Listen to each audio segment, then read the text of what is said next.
Let's take a look at the functions you'll use most often when you're working with layers in the Layers panel. You can follow along with this image from the practice files for this tutorial or with a layered image of your own. Over on the right in the Layers panel, the order in which the layers are stacked from top to bottom controls the front to back arrangement of content in the image. For example, in this image, the Tailor layer is above the Pattern layer in the Layers panel. And so in the image, the Tailor photo with the man in the red hat is on top of the Pattern photo where those two photos overlap. Well, what if you wanted the Tailor photo here to be behind the Pattern photo in the image? In that case, come over to the Layers panel and select the Tailor photo by clicking on it. Then click, hold, and drag the Tailor layer beneath the Pattern layer. Now this can be tricky. You need to wait until you see a double line below the Pattern layer and then release your finger from the mouse or the trackpad. And that moves the Tailor layer beneath the Pattern layer in the Layers panel. And look what happened over in the image. The photo of the Tailor is behind the photo of the Pattern. Another thing you're probably wondering about is how to create a new layer.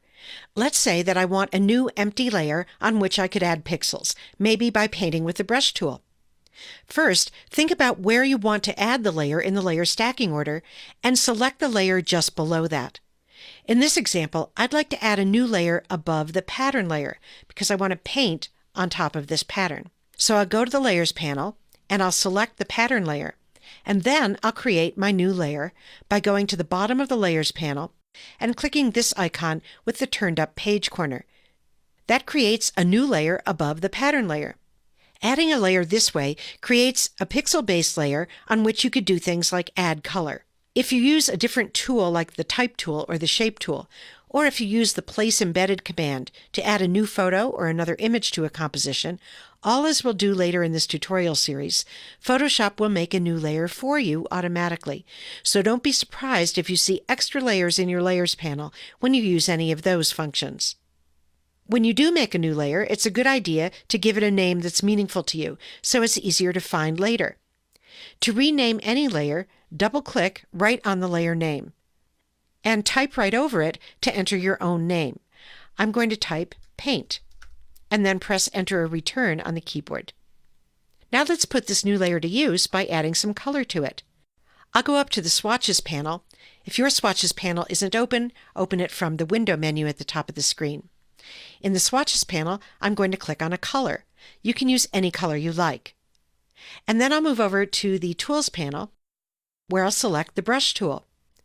I'll go up to the Options bar for the Brush tool, and I'll click on the Brush Picker, where I have a size slider that I can drag to the right to change the size of this brush. And then I'll move into the image, and I'll start to paint, and the Brush Picker closes as I paint on the pattern. Because the paint is on its own layer in the Layers panel, you have lots of flexibility to edit that paint splotch without affecting the rest of the image. As just one example, you could change the opacity of the paint layer. With the paint layer selected, I'll go up to the top of the Layers panel and I'll click the arrow to the right of Opacity, and then I'll drag the opacity slider to the left.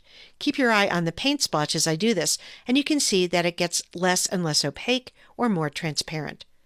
I'll click off of the opacity slider in a blank area to close that slider. That's a simple way to blend the content of two layers together. Finally, what if you decide that you don't want the contents of the new layer at all? You can delete that layer or any layer by selecting it and then pressing the Delete key on a Mac keyboard or the Backspace key on a Windows keyboard. And don't worry, you can undo that by pressing Command+Z on the Mac or Control+Z on a Windows keyboard. And here's a bonus tip. There are even more layer-related commands located in the panel menu, which you can access by clicking this little menu icon at the top right of the Layers panel. So if you ever want to do something else with your layers, like maybe duplicate a layer, take a look in this menu. So that's how to use some of the most common layer functions: changing layer stacking order, creating a new pixel-based layer, changing layer opacity, and deleting a layer.